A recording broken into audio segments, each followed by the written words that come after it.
आपको लगता है कांग्रेस बदलेगी और बाकी क्षेत्रीय दलों को भी बदलना पड़ेगा? नहीं, बिल्कुल स्वागत करते हैं और पूरा देश स्वागत कर रहा है, इंक्लूडिंग मोदी जी भी स्वागत कर रहे हैं, उसमें तो कोई दिक्कत है नहीं। अगर कोई दल के या किसी पद पे कोई नियुक्त होता है तो उसको बधाई देना, उसका स्वागत करना, तो ये बहुत ही सुसंस्कृत परंपरा है और ये होना चाहिए। इसमें कहाँ कोई दिक्कत है? दिक्कत तो वहाँ पे है जहाँ पे एक परिवार है जिसको संघ परिवार कहते हैं, वो न चुनाव कराता है, न चुनाव लड़ता है और न पूरे देश में किसी तरह का काम करता है और कहता है कि ये जो सरकार है मेरे इशारे पे नाचती रहे, मैं जिसको कहूँ वही भाजपा का नेता रहे, मैं जिसको कहूँ वही मंत्री रहे, मैं जो कहूँ वही इसके इशूज हो। वो मुद्दे भी तय करती है, नेता भी तय करते हैं, देश की राजनीति भी तय करती है, सारा सत्ता का मलाई वो खाती है और कोई चुनाव नहीं लड़ती है। कहती है कि हम देश और दुनिया का सबसे बड़ा संगठन है और उसके बावजूद उसको चुनाव में कोई नहीं है। जहां तक अध्यक्ष की बात करते हैं, हर भारत में जितने भी राजनीतिक दल हैं, चुनाव आयोग के द्वारा जो भी तय किया गया है उसके आधार पर हर जगह चुनाव होता है। उसके नेता, उसके जो भी पद है उसका चुनाव होता है और उसकी सूचना चुनाव आयोग को दी जाती है। आप केवल सवाल उठाएंगे जब विपक्षी दल के अध्यक्ष चुने जाएंगे तब सवाल उठाएंगे, वहां पे नामित किए जाते हैं तब कोई आवाज नहीं उठाता है, वहां पर नेता संघ तय करता है, कोई आवाज नहीं उठाया जाता है। यहां पर देखिए मानक जी, जो बात आप कहना चाहते हैं, इस डिबेट के माध्यम से पूरे देश को बताना चाहते हैं, आपको बताना चाहिए कि एक दलित जब कोशिश किया या भारतीय जनता पार्टी ने कोशिश की कि दलितों की वो शुभचिंतक है, बंगारू लक्ष्मण का इतिहास जानते हो कि कैसे उन्होंने निपटाया उनको। और इस बात को आप लिख लीजिए कि किसी भी तरह से इस देश में दशा 10 बरस में बदलती है और 10 बरस में यह भी बदलेगी। आप कहते हैं ना कौन कैसे मोदी से कैसे निपटेंगे, देखिए यहां संसदीय लोकतंत्र में जनता ही तय करती है कि कौन आगे रहेगा और कौन निपटेगा।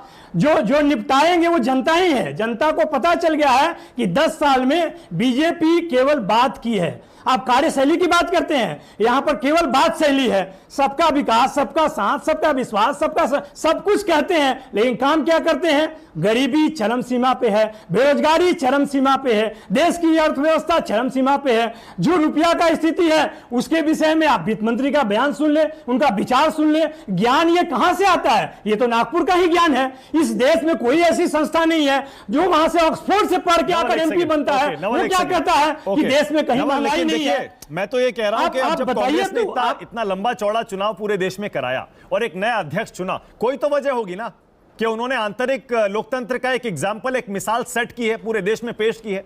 कोई तो बात होगी ना। तो बाकी पार्टियों को इसे फॉलो करना चाहिए या नहीं करना चाहिए, यही तो पूछ रहा हूं मैं। और क्या इससे पार्टियां बदलती हैं? क्या हर पार्टियों का मुकद्दर बदलता है क्या अध्यक्ष बदलने से? अरे मानक जी देखिए, हर जगह अध्यक्ष का चुनाव होता है, हर जगह नॉमिनेशन भरे जाते हैं। जहां चुनाव की जरूरत पड़ती है, चुनाव कब होगा? संसदीय प्रणाली में, चुनाव प्रणाली में। तो आप भी जानते हैं, मुझे लगता है कि राजनीति विज्ञान के विद्यार्थी भी रहे हैं। अगर एक से ज्यादा कैंडिडेट होगा, वहीं पर तो चुनाव होगा। मैं आपको निर्विरोध होते हैं। कांग्रेस ने जो चुनाव कराया, सुनिए ना, कांग्रेस ने जो चुनाव कराया उसमें गांधी परिवार चुनाव से बाहर हो गया। राहुल गांधी ने इस्तीफा दिया, 3 साल तक अध्यक्ष नहीं बने। उन्होंने कहा सोनिया गांधी, प्रियंका गांधी कोई चुनाव नहीं लड़ेगा, गैर गांधी बनेगा। ऐसा एग्जाम्पल कब सेट होगा क्षेत्रीय दलों में?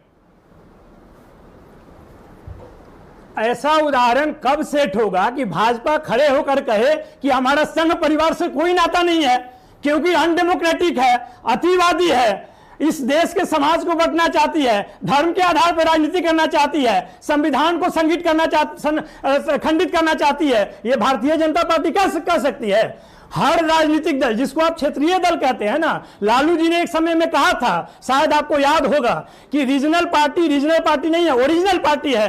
लोकप्रियता के आधार पे लालू जी एकमात्र चेहरा हैं उस दल के और सबसे बड़े देश के चेहरा हैं। आपको ये नहीं मालूम है? सबसे चर्चित चेहरा इस लोकतंत्र में आज नहीं, जयप्रकाश जी को 74 में दिख गया कि कोई युवा का क्रांति अगर हो सकता है तो लालू जी के नेतृत्व में हो सकता है, और उन्होंने करके दिखाया। सबसे यंगेस्ट सांसद हुए, देश के बिहार के मुख्यमंत्री हुए। नवल किशोर, मतलब आप ये कह रहे हैं अगर जनादेश मिल जाता है तो उसके बाद परिवारवाद का आरोप खत्म हो जाता है, आप यही कह रहे हैं ना? नहीं नहीं, आप सुनिए, समझिए पहले, लोकप्रियता जो है ना वो परिवार से न शुरू होती है न परिवार से खत्म होती है, वो जनता और जनाकांक्षा से तय होती है कि लोकप्रिय कौन होगा। मानक गुप्ता लोकप्रिय होंगे तो एंकर रूम छोड़ के आ जाएंगे मैदान में।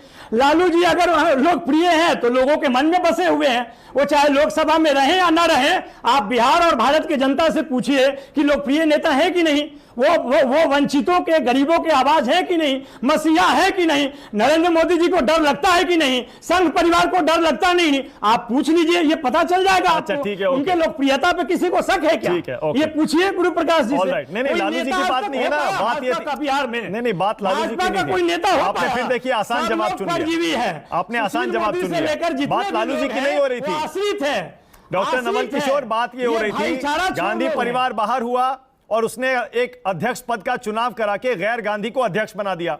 आपके यहाँ तेजस्वी यादव नेता है। मानक जी सुन लीजिए पहले, अरे सुन लीजिए पहले। गांधी परिवार के लोग तो राजीव गांधी के बाद कोई प्रधानमंत्री नहीं बना। सोनिया जी चाहती तो 2004 में बन सकती थी। आप भी जानते हैं राहुल गांधी चाहते 2012-13 में प्रधानमंत्री बन सकते थे। 89 के बाद तो गांधी परिवार का कोई प्रधानमंत्री हुआ ही नहीं। यहां पे तो एक संघ परिवार है जो कि छोड़ता ही नहीं है। 77 में वाजपेयी जी बोलिए। वाजपेयी जी,